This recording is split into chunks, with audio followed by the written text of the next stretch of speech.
जय हिंद दोस्तों, आज हम लोग पुनः उपस्थित हुए हैं अपने लूसेंट सीरीज को आगे बढ़ाने के लिए। जिस तरह से आप सभी को लगातार लूसेंट सीरीज प्राप्त हो रहा होगा, यह बहुत ही जबरदस्त सीरीज है, क्योंकि आप सब जिस भी वनडे एग्जाम का भी फिलहाल तैयारी कर रहे हैं, बिहार एसएससी, एनटीपीसी या CGL4 या बिहार एसआई, उसमें आपको भरपूर फायदा होगा आपको जो है कि लूसेंट सीरीज से, क्योंकि लूसेंट बहुत ही एक जबरदस्त बुक है। अगर आप इसको अच्छा से तैयारी कर लेते हैं तो आपको बहुत सारा एग्जाम में आपको जो है कि हेल्पफुल जो है कि होगा।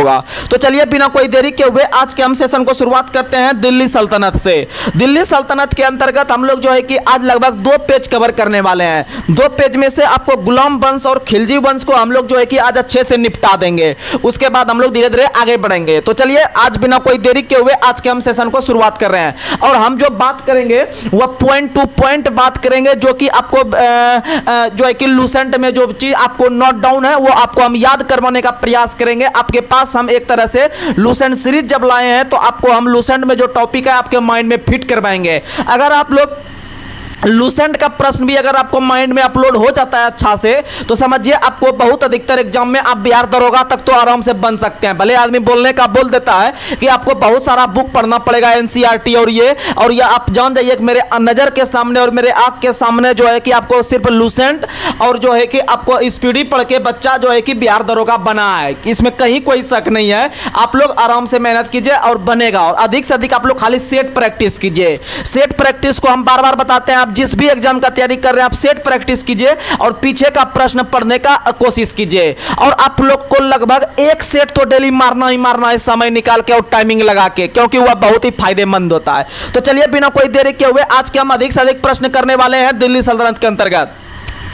तो आप लोग को बता दें, भारत इतिहास के अंतर्गत जो हम लोग मोहम्मद गौरी को देखे थे पिछले सेशन में, तो मोहम्मद गौरी का जब शासनकाल खत्म होता है, क्योंकि आपको पता है उनका निधन 1206 ईस्वी में होता है, मोहम्मद गौरी का निधन, और गौरी के ही अंदर में उनके गुलाम के रूप में काम करते थे कुतुबुद्दीन ऐबक काम करते थे। तो कुतुबुद्दीन ऐबक के द्वारा ही याद रखिएगा कि दिल्ली सल्तनत का स्थापना 1206 ईस्वी में किया गया, और दिल्ली सल्तनत के अंतर्गत कुल 5 राजवंश देखेंगे। 5 राजवंश में से पहला देखेंगे गुलाम वंश, दूसरा कौन देखेंगे, दूसरा देखेंगे खिलजी वंश, तीसरा देखेंगे तुगलक वंश, और चौथा देखेंगे सैयद वंश, और 5वां देखेंगे हम लोग लोधी वंश, जो कि पहला अफगान वंश बनेगा, लोधी वंश। तो ये 5 वंश को देखने वाले हैं। तो चलिए हम लोग एक एक करके देखते हैं। पहले गुलाम वंश को, बस हम जितना प्रश्न पूछेंगे वह प्रश्न आपको बिहार एसएससी के एग्जाम में या जो भी एग्जाम का तैयारी कर रहे हैं आपको लड़ेगा क्वेश्चन, कोई शक नहीं। आप लगातार बनिए, आप लोग जहां से भी तैयारी मतलब देख रहे हैं हमारे सेशन को, आप लोग वहां से आराम से निश्चित होकर आप जीके जीएस का भार मेरे ऊपर छोड़ दीजिए, आप टेंशन नहीं लीजिए। जीके जीएस करंट अफेयर्स का भार मेरे ऊपर छोड़िए। अगर एक हाई लेवल के कोचिंग में पढ़ने वाला बच्चा से जब आप टकराइएगा, इस तरह का सवाल जब पूछिएगा, तो उनका हक्का बक्का रह जाएगा। भले उनको पढ़ाया जाता है लेकिन उनके माइंड में बात फिट नहीं करवाया जाता है, और हम आपको डेली रिकॉल करवा के, क्योंकि जीके जीएस है, आप जब तक ने आपको बार बार रिकॉल करवाएंगे माथा में नहीं घुसने वाला है बात। इसीलिए आप लोग को जो है कि लगातार बनकर रहिए, और आराम से आपके क्वेश्चन इतना हम आपके माइंड में सेटअप करवा देंगे कि आपका नौकरी लग जाएगा। चलिए हम लोग धीरे धीरे आगे बढ़ते हैं। तो आज का पहला सवाल बताना है कि गुलाम वंश का स्थापना किसने किया है। तो गुलाम वंश का स्थापना कुतुबुद्दीन ऐबक ने किया है। और कुतुबुद्दीन ऐबक किसका गुलाम था? तो कुतुबुद्दीन ऐबक जो था वह मोहम्मद गौरी का गुलाम था।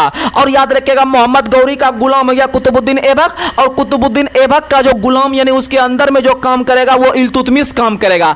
इसीलिए इल्तुतमिश को जो है कि गुलामों का गुलाम कहा जाता है, या दासों का दास कहा जाता है। याद रखिएगा इल्तुतमिश को, और इल्तुतमिश ही आपका गुलाम वंश का वास्तविक संस्थापक बनेगा आगे चलकर। याद रखिएगा जो है कि आपको, और गुलाम वंश का संस्थापक बोलेगा तो मारिएगा कुतुबुद्दीन ऐबक, और गुलाम वंश का वास्तविक संस्थापक बोलेगा तो मारिएगा आप लोग इल्तुतमिश। और इल्तुतमिश को जो है कि हम लोग गुलामों के गुलाम के नाम से भी जानते हैं। आगे बढ़ते हैं।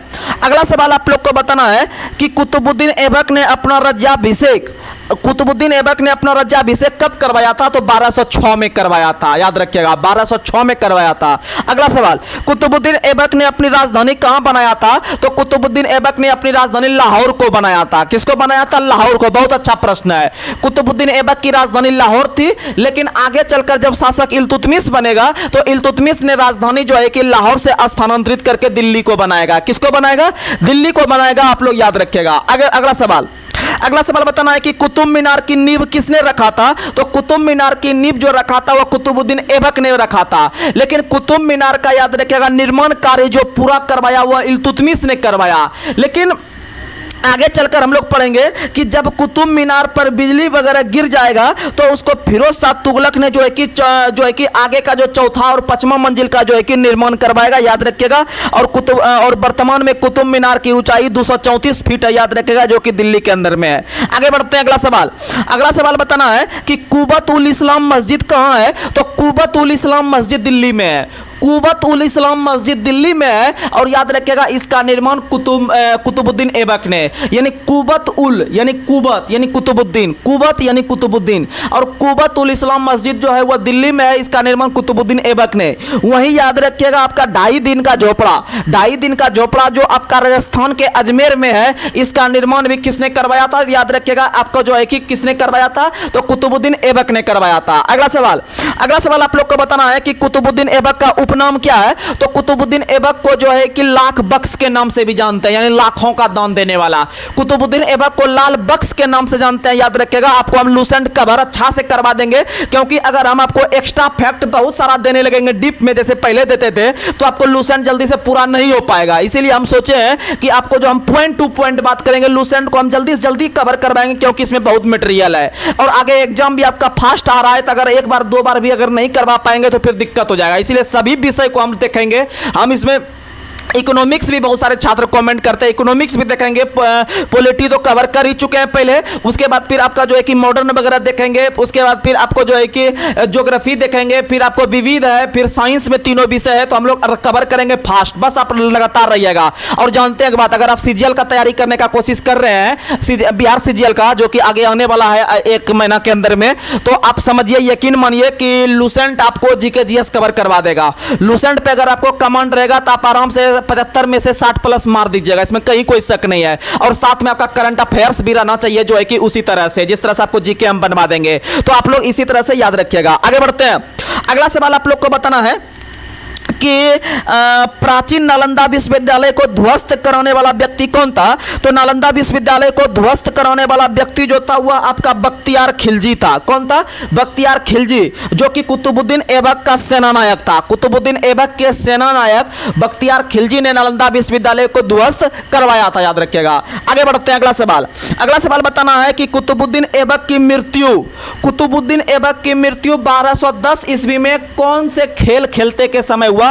तो याद रखिएगा चौगान खेलते समय। क्या खेलते समय?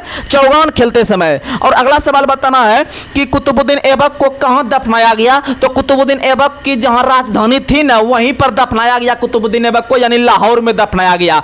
और लाहौर जो है वह आपका पाकिस्तान की सांस्कृतिक राजधानी कहलाता है, याद रखिएगा। और लाहौर में ही याद रखिएगा कि आपका 1929 का आपका वार्षिक अधिवेशन कांग्रेस का हुआ था, जिसमें कि आपको पूर्ण स्वराज का मांग जो है कि जवाहरलाल नेहरू के द्वारा रखा गया था। ठीक है। उसके बाद अगर बात करते हैं 1931 का कांग्रेस का अधिवेशन, तो 1931 का कांग्रेस का अधिवेशन जो है कि कराची में हुआ था। उसमें मौलिक अधिकार का मांग किया गया था सरदार वल्लभ भाई पटेल के द्वारा। आगे बढ़ते हैं। अगला सवाल आप लोग को बताना है, कुतुबुद्दीन ऐबक का उत्तराधिकारी कौन हुआ? तो कुतुबुद्दीन ऐबक का जो उत्तराधिकारी हुआ वह आराम शाह हुआ। कौन हुआ? आराम शाह। आपको हम ट्रिक देते हैं, आपको हम बार बार रिकॉल करवाते हैं, आराम फिर बहराम, याद रखिएगा। इसमें कुतुबुद्दीन ऐबक का उत्तराधिकारी पूछता है एग्जाम में, इल्तुतमिश का उत्तराधिकारी पूछता है, उसके बाद रजिया सुल्तान का उत्तराधिकारी पूछता है, तो आपको तीनों कवर हो जाएगा। तो आप याद रखिएगा आराम, उसके बाद याद रखिएगा फिर बहराम, आराम फिर बहराम, यानी आराम का मतलब पहला, यानी कुतुबुद्दीन ऐबक का उत्तराधिकारी जो होगा वह आराम शाह होगा। उसके बाद जो है कि उसके बाद जो शासक बने थे वो इल्तुतमिश बने थे, और इल्तुतमिश का जो उत्तराधिकारी होगा यानी आराम फिर, यानी रुकनुद्दीन फिरोज होगा इल्तुतमिश का उत्तराधिकारी। और रजिया सुल्तान का जो उत्तराधिकारी होगा यानी कि आराम फिर बहराम, यानी बहराम शाह हो जाएगा आपका जो है कि रजिया सुल्तान का उत्तराधिकारी। क्योंकि सबसे पहले आपका जो 1 नंबर का मेन शासक था वो आपका कुतुबुद्दीन ऐबक था, फिर इल्तुतमिश बना है, फिर रजिया सुल्तान बना है। तीनों का उत्तराधिकारी बता दिए, आराम फिर बहराम। आराम वाला हो गया कुतुबुद्दीन ऐबक का, फिर यानी रुकनुद्दीन फिरोज जो हो गया वह इल्तुतमिश का हो गया, और रजिया सुल्तान का कौन हो गया? तो याद रखिएगा रजिया सुल्तान का हो गया आपका जो है कि आराम फिर बहराम शाह हो गया। आगे बढ़ते हैं। अगला सवाल आप लोग को बताना है, इल्तुतमिश किस देश का इलवरी तुर्क था? तो इल्तुतमिश जो था वह तुर्कमेनिस्तान का था। इल्तुतमिश तुर्कमेनिस्तान का इलवरी तुर्क था, जो कि आपका कुतुबुद्दीन ऐबक का दामाद और गुलाम दोनों था, दामाद और गुलाम दोनों था। अगला सवाल, कुतुबुद्दीन ऐबक के मृत्यु के समय इल्तुतमिश कहां का गवर्नर था? तो कुतुबुद्दीन ऐबक के मृत्यु के समय जो इल्तुतमिश था वह बदायूं का गवर्नर था। कहां का गवर्नर था?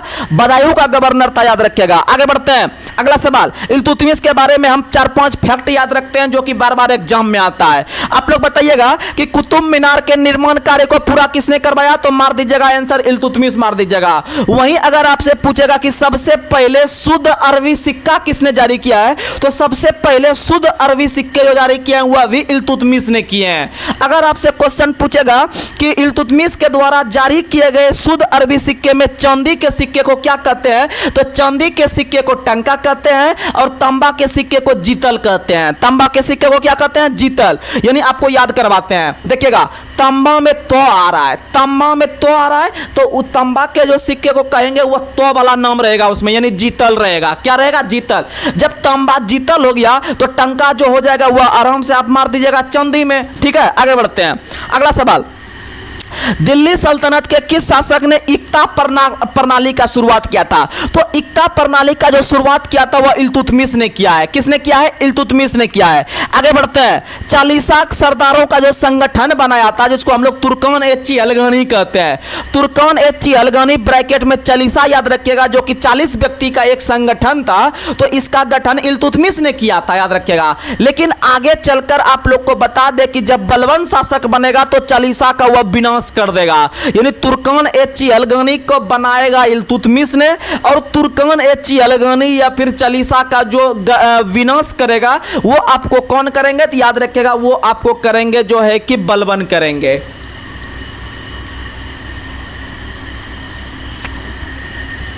आगे बढ़ते हैं। अगला सवाल, सर्वप्रथम दिल्ली के अमीरों का दमन किसने किया है? सर्वप्रथम दिल्ली के अमीरों का दमन भी इल्तुतमिश ने किया है। ये 4-5 क्वेश्चन आप याद रखिएगा। आगे बढ़ते हैं। अगला सवाल आप लोग को बताना है कि चंगेज खान का वास्तविक नाम क्या था? तो चंगेज खान का वास्तविक नाम जो था वह तेमुचिन था। क्या था? तेमुचिन था।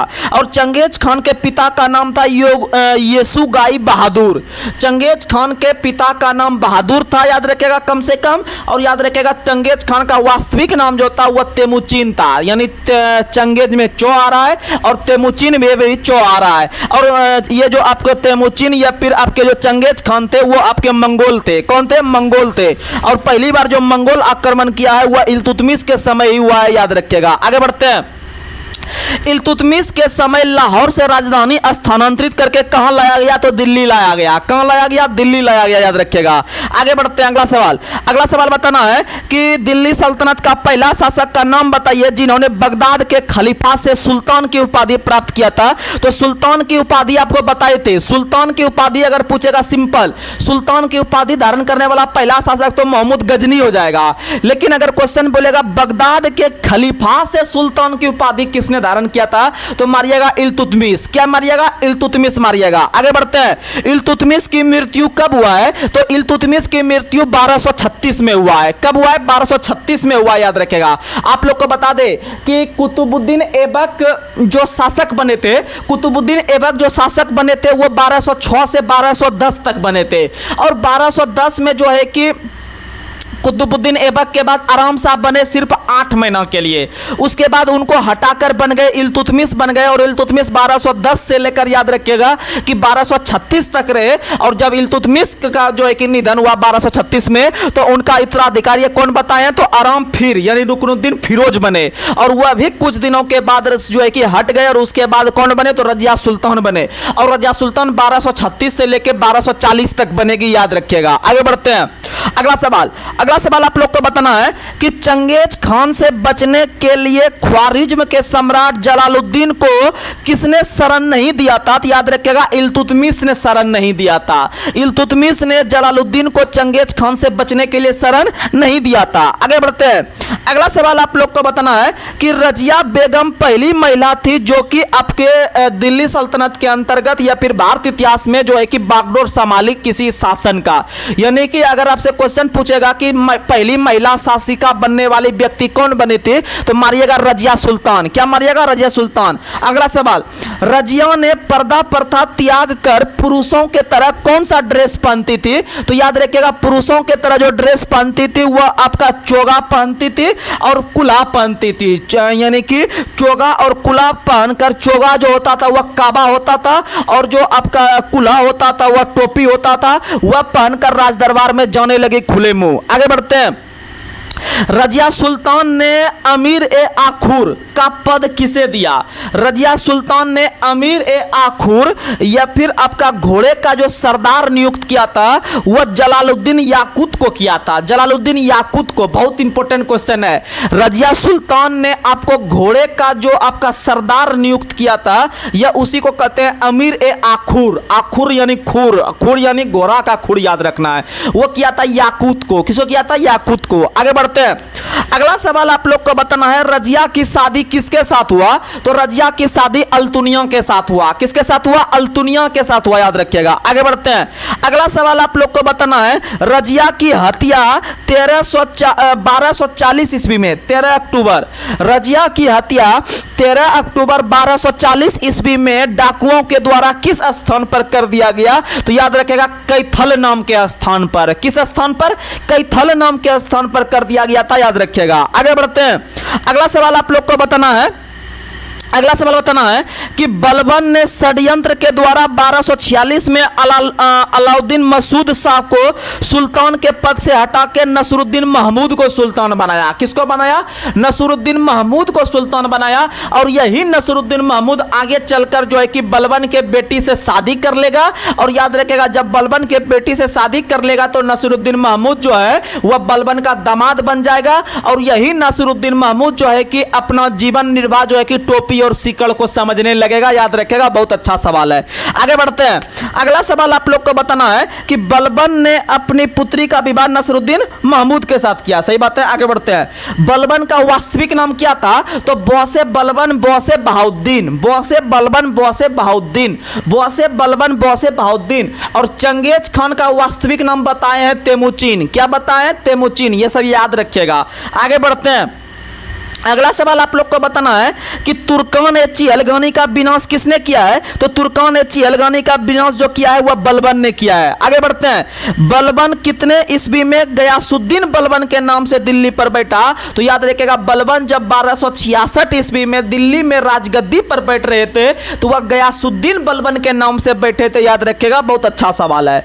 आगे बढ़ते हैं। अगला क्वेश्चन आप लोग को बताना है, और दिल्ली सल्तनत का पहला शासक बलबन ही हुआ जो कि मंगोल के आक्रमण को दिल्ली की रक्षा करने में सफल हुआ था।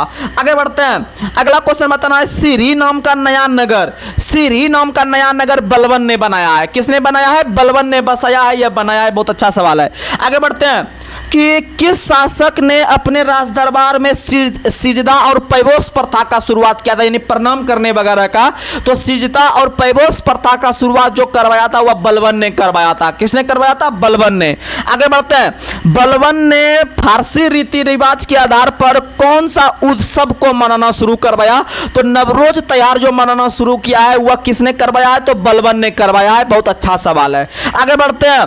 अपने विरोधियों के प्रति बलबन ने कौन सी कठोर नीति अपनाया? तो याद रखिएगा लौह और रक्त का नीति अपनाया। लौह और रक्त का नीति बलबन ने अपनाया। आप लोग को बता देते हैं, पूरे विश्व में अगर पूछेगा रक्त और लौह की नीति किसने अपनाया था तो याद रखिएगा बिस्मार्क ने अपनाया था। वहीं अगर पूछेगा कि आपको मध्यकालीन भारत या फिर प्राचीन भारत में कौन अपनाया था तो बलबन ने अपनाया था। और अगर आपसे सवाल पूछेगा आधुनिक भारत में किसने अपनाया था तो आधुनिक भारत में आपका जो है कि लौह पुरुष किसको कहते हैं? तो सरदार वल्लभ भाई पटेल को कहते हैं, याद रखिएगा। आगे बढ़ते हैं। अगला सवाल, नसरुद्दीन महमूद ने बलबन को कौन सी उपाधि दिया था? यानी दामाद ने ससुर को कौन सी उपाधि दिया था?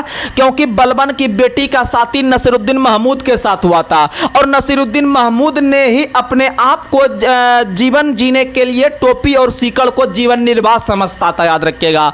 और नसीरुद्दीन महमूद ने अपने ससुर बलबन को उलूग खां की उपाधि दिया था। कौन सा खां का? उलूग खां की उपाधि दिया था, याद रखिएगा। जितना सवाल बता रहे हैं यह सब सवाल एनटीपीसी में भी पूछा जाता है। किसी भी एग्जाम में बैठिए सवाल आता है, इसीलिए आप किसी भी सवाल को को इग्नोर नहीं कर सकते हैं, क्योंकि कंपटीशन का बहुत भयावह दौर चल रहा है। तो आप समझ सकते हैं, अगर आप दिल से मेहनत नहीं कीजिएगा तो आप जॉब नहीं ले सकते हैं, जो हकीकत है। इसीलिए आप पॉजिटिव वे में रहकर दिन रात एक करना पड़ेगा, तभी कुछ हो पाएगा, तभी कुछ हो पाएगा। ऐसा नहीं हो जाएगा, तभी कुछ हो पाएगा। इसीलिए आप लोग को समझिए कि आपको सब चीज से त्याग करके आपको सिर्फ किताब से वास्ता रखना पड़ेगा, और तभी जाके आप सफल हो पाइएगा, जो हकीकत है। क्योंकि हम खुल के बात बोलते हैं, ऐसा नहीं कि आपसे हम पैसा के लोभ में जो है कि हम बिजनेस चला रहे हैं, जो है कि हम कुछ से कुछ आपको फुला रहे हैं, ऐसा कुछ नहीं है। जो हकीकत रहेगा, जो वाजिब बात रहेगा, हम वो चीज आपको करने से हम नहीं कतराएंगे, क्योंकि एक दिन जो आपका सच्चाई रहता है वो आपके सामने आ ही जाएगा। इसीलिए इससे पहले कि आपको हम उस चीज से आपको दर्शन करा दे, जिससे कि आप आराम से जो है कि सचेत होके अपने तैयारी को आप सुचारू रूप से करके जो है कि झंडा गाड़ सकते हैं। आगे बढ़ते हैं, अगला सवाल, बलबन ने कौन से अभियान के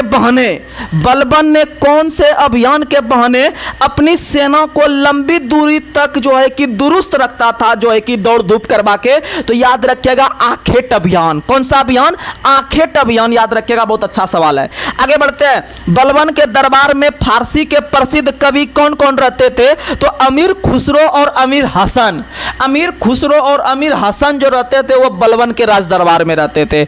आगे बढ़ते हैं, गुलाम वंश का अंतिम शासक कौन बना? तो गुलाम वंश का जो अंतिम शासक बना था वो शमसुद्दीन कैमूर से बना था। शमसुद्दीन कैमूर से बना था, याद रखिएगा, आपको लूसेंट हम पक्का माइंड में फिट करवा देंगे। आगे बढ़ते हैं, अब बढ़ते हैं हम लोग खिलजी वंश पे। तो इसका मतलब 1206 से लेके 1290 तक हम लोग पढ़ते हैं गुलाम वंश, और 1290 से लेके 1320 तक पढ़ते हैं खिलजी वंश।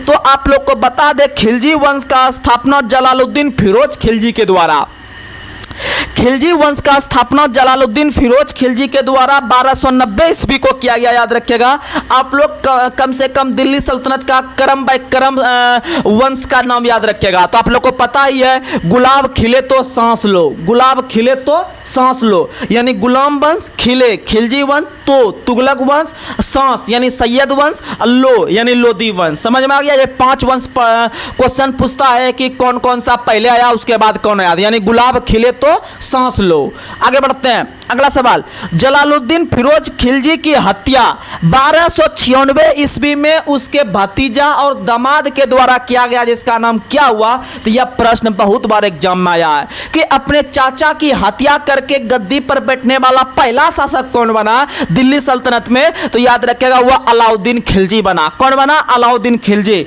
तो अलाउद्दीन खिलजी ने प्रयागराज इलाहाबाद के पास, याद रखिएगा, एक जगह था जिसका नाम है कड़ा मानिकपुर।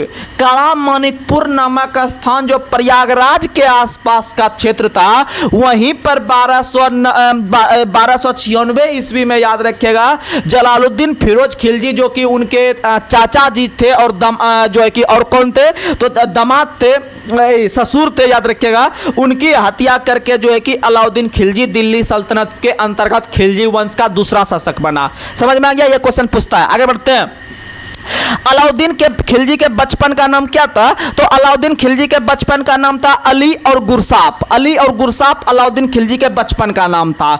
आगे बढ़ते हैं, अलाउद्दीन खिलजी के द्वारा जो है कि पहली बार सेना को कौन सा वेतन देना शुरू हुआ? तो याद रखिएगा, दिल्ली सल्तनत का पहला शासक अलाउद्दीन खिलजी हुआ, जिन्होंने सेना को नगद वेतन देना शुरू किया। और अस्थाई सेना भी जो रखा था, वह कौन रखा था? तो याद रखिएगा, आपका अलाउद्दीन खिलजी ने। यानी अस्थाई सेना जब रखेगा तो उसको नगद वेतन भी देना पड़ेगा। और याद रखिएगा, अलाउद्दीन खिलजी ने अस्थाई सेना रखा और नगद वेतन भी दिया। साथ ही साथ आपको जो है कि हुलिया लिखने की प्रथा या हुलिया दागने की प्रथा का व्यवस्था जो करवाया था, वह भी अलाउद्दीन खिलजी ने करवाया था। याद रखिएगा, ये सब सवाल है। आगे बढ़ते हैं, और सैनिकों का हुलिया लिखने और घोड़ा दागने की प्रथा का शुरुआत अलाउद्दीन खिलजी ने किया था। सही बात है।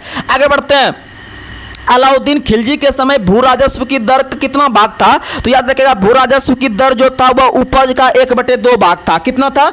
उपज का 1/2 भाग था। याद रखिएगा। आगे बढ़ते हैं, अगला सवाल आप लोग को बताना है। अगला सवाल आप लोग बताइएगा कि अमीर खुसरो का मूल नाम क्या था? तो अमीर खुसरो का जो मूल नाम था वह मोहम्मद हसन था। क्या था?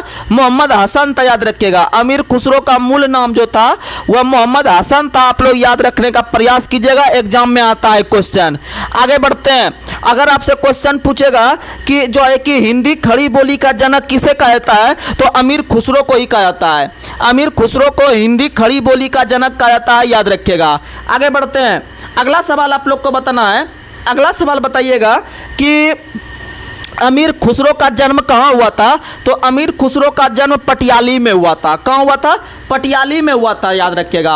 ऑप्शन में आपको पटियाला भी रहेगा, पटियाली भी रहेगा, लेकिन आपको पटियाली मारना है। क्या मारना है? पटियाली मारना है, सिंपल वाला नहीं मारना है, पटियाली मारना है। और पटियाली ये सब जगह जो था उत्तर प्रदेश के पास स्थित था, जिसका जो है कि 1252 में जन्म हुआ था। कब जन्म हुआ था? 1252 में जन्म हुआ था।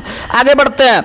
अगला क्वेश्चन याद रखना है कि अमीर खुसरो किस शासक से लेकर किस शासक तक दरबार में रहे थे, तो अमीर खुसरो बलबन से लेकर मोहम्मद बिन तुगलक तक दिल्ली सल्तनत में रहे थे। बलबन से लेकर मोहम्मद बिन तुगलक तक दिल्ली दरबार में रहे थे, याद रखिएगा। आगे बढ़ते हैं। सितार और तबला का जनक किसे कहा जाता है, तो सितार और तबला का जो जनक कहा जाता है वह किसको कहा जाता है, तो सितार और तबला का जो जनक कहा जाता है वह अमीर खुसरो को कहा जाता है। किसको कहा जाता है? अमीर खुसरो को कहा जाता है। आगे बढ़ते हैं। अगला सवाल आप लोग को बताना है कि दिल्ली सल्तनत के अंतर्गत लूटे हुए धन को क्या कहते थे, तो दिल्ली सल्तनत के अंतर्गत लूटे हुए धन को खम्स कहते थे। क्या कहते थे? खम्स कहते थे। आगे बढ़ते हैं। मूल्य नियंत्रण प्रणाली, मूल्य नियंत्रण प्रणाली दिल्ली के किस सुल्तान ने जो है कि शुरू करवाया था, तो वह अलाउद्दीन खिलजी ने ही शुरू करवाया था, याद रखिएगा, मूल्य नियंत्रण प्रणाली। आगे बढ़ते हैं। दक्षिण भारत की विजय के लिए अलाउद्दीन खिलजी ने किसको भेजा था, तो दक्षिण भारत की विजय के लिए अलाउद्दीन खिलजी ने मलिक कफूर को भेजा था। किसको भेजा था? मलिक कफूर को भेजा था। आगे बढ़ते हैं। अगला सवाल। जमायत खाना का मस्जिद, अलाई दरवाजा का निर्माण, सीढ़ी का किला का निर्माण एवं हजार खंबा का महल का निर्माण अलाउद्दीन खिलजी ने करवाया है। आपको इससे बताए थे सीढ़ी नाम का एक नगर पूछेगा, सीढ़ी नाम का एक नगर पूछेगा तो बलबन मारिएगा, लेकिन सीढ़ी का किला पूछेगा तो अलाउद्दीन खिलजी मारिएगा।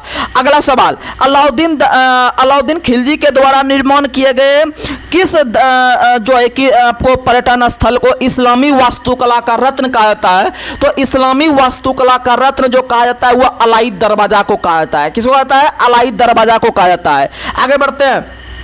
दिल्ली सल्तनत के किस शासक ने दैवी अधिकार के सिद्धांत को चलाया था, तो दैवी अधिकार के सिद्धांत को अलाउद्दीन खिलजी ने चलाया था। किसने चलाया था? अलाउद्दीन खिलजी ने चलाया था।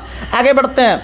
अगला सवाल आप लोग को बताना है कि अलाउद्दीन खिलजी ने किस व्यक्ति को दीवान रियासत नियुक्त किया था, तो दीवान रियासत जो नियुक्त किया था वह मलिक याकूब को। किसको किया था? मलिक याकूब। और इससे पहले आपको याकूत बताए थे, यानी याकूत जो बताए थे वो रजिया सुल्तान ने घोड़े का रियासत जो नियुक्त किया था, घोड़े का जो सरदार जो नियुक्त किया था वो याकूत को किया था, याद रखेगा। लेकिन अलाउद्दीन खिलजी ने मलिक याकूब को दीवान रियासत नियुक्त किया है।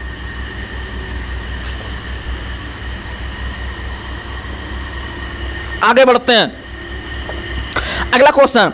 अलाउद्दीन खिलजी के द्वारा नियुक्त किस नाम के अधिकारी को वस्तुओं की परमिट जारी करता था, तो वस्तु यानी सामान का जो परमिट जारी करता था वह परवाना नवीस नाम के व्यक्ति ने, परवाना नवीस नाम के व्यक्ति ने परमिट जारी करता था सामान के लिए। आगे बढ़ते हैं। अगला सवाल आप लोग को बताना है। अगला सवाल बताइएगा कि अलाउद्दीन खिलजी की आर्थिक नीति का व्यापक जानकारी तारीख़ फिरोज शाही से मिलती है, जिसकी रचना किसने किया है, तो तारीख़ फिरोज शाही की रचना जियाउद्दीन बर्नी ने किया है। किसने किया है? जियाउद्दीन बर्नी ने किया है, याद रखेगा। तारीख़ फिरोज शाही, बहुत अच्छा मस्त क्वेश्चन है। तारीख़ फिरोज शाही का रचना जियाउद्दीन बर्नी ने किया, याद रखेगा। आगे बढ़ते हैं। अगला सवाल बताना है कि खजाइनुल फतू किसका पुस्तक है। खजाइनुल फतू जो है वह अमीर खुसरो का पुस्तक है। खजाइनुल फतू जो है वह अमीर खुसरो का है, और रिहला जो है वह इब्न बतूता का है। अगर पूछेगा आपको फतू हसलातीन वह इसामी का है। फतू हसलातीन इसामी का है। आगे बढ़ते हैं। अगला क्वेश्चन आप लोग को बताना है। राजस्व सुधारों के अंतर्गत अलाउद्दीन ने सर्वप्रथम मिल्क इनाम व वक्फ के अंतर्गत दी गई भूमि को वापस लेकर उसको किस भूमि में बदल दिया, तो खालसा भूमि में बदल दिया। किस में बदला? खालसा भूमि में बदला। आगे बढ़ते हैं।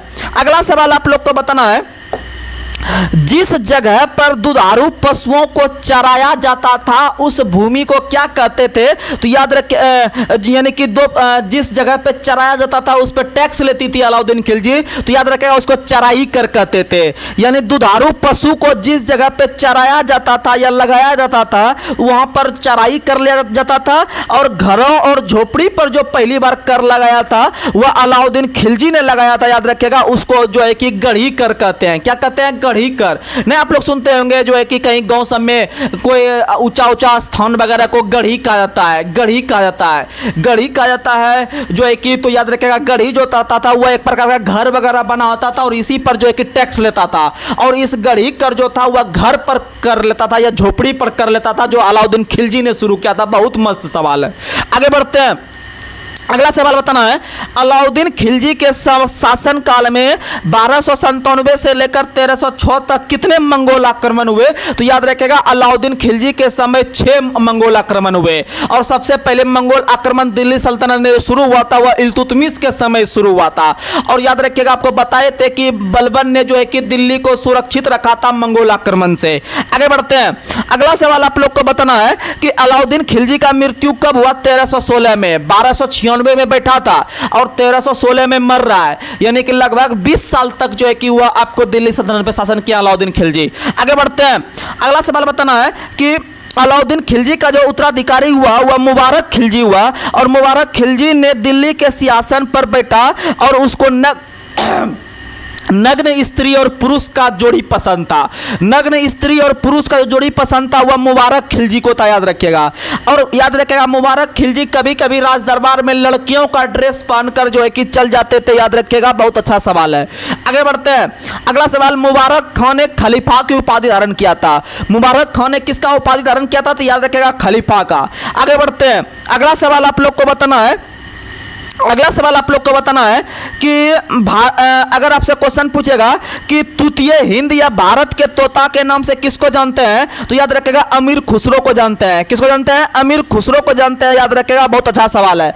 तो आप लोग को हम लोग यह सब लूसेंट का जो अभी प्रश्न करवाए आप लोग लगातार बनकर रहिएगा, आपको जबरदस्त हम सेट करवाएंगे। अब धीरे धीरे देख रहे हैं कि हम लोग जो है कि मध्यकालीन भारत को खत्म कर रहे हैं, उसके बाद हम लोग चलेंगे मॉडर्न पर, उसके बाद सीधे ज्योग्राफी पे चल जाएंगे, क्योंकि हम पॉलिटी का प्रश्न बहुत सारा करवाए हुए हैं, इसमें कहीं कोई शक नहीं होना चाहिए किसी भी स्टूडेंट को, क्योंकि हम पीछे का प्लेलिस्ट में सब वीडियो डाले चुके हैं। अगर आप लगातार देखिएगा, अगर हमारे चैनल पे ज़्यादा वीडियो हो गया है तो आप लोग को बता दे कि आप पीछे का 2 वीडियो देखना शुरू कीजिए और आगे का 1 वीडियो देखना शुरू कीजिए, आपको फायदा होना तय है। क्योंकि जितना वीडियो हम आपको चढ़ाए हैं अभी तक यूट्यूब पे, उसमें अगर आप किसी भी वनडे एग्जाम में बैठते हैं, चाहे वो सेंट्रल लेवल का हो या स्टेट लेवल का हो, तो आपको 100% में 70% जीके जीएस का सवाल सिर्फ अभी तक जितना वीडियो चढ़ाए हैं उससे डायरेक्ट लड़ जाएगा, अगर आप करंट अफेयर्स को छोड़ दीजिएगा तो। क्योंकि इतना चीज़ हम बता चुके हैं, अगर आप उस पर कंट्रोल रखते हैं तो आपको आराम से हो जाएगा। और लगातार बन कर रहिए, आपको बार बार बताते हैं, ऐसा कोई चीज़ नहीं है जो कि आपको हमको जो है कि आपको हम दिखा दे, आपको भरोसा हो जाए। आप भरोसा एक बार किए हैं, आप कीजिए भरोसा, आपको जबरदस्त फायदा होगा, इसमें कहीं कोई शक नहीं है। आप 2 महीना लगातार बनकर देख लीजिए, आपको अगर अंतर अपने आप में नहीं लगने लगेगा कि नहीं यार बहुत अंतर हो रहा है, तो फिर आप बताइएगा, ठीक है। तो चलिए आज के सेशन को हम यहीं पर समाप्त कर रहे हैं। तब तक के लिए जय हिंद, जय भारत, जय बिहार।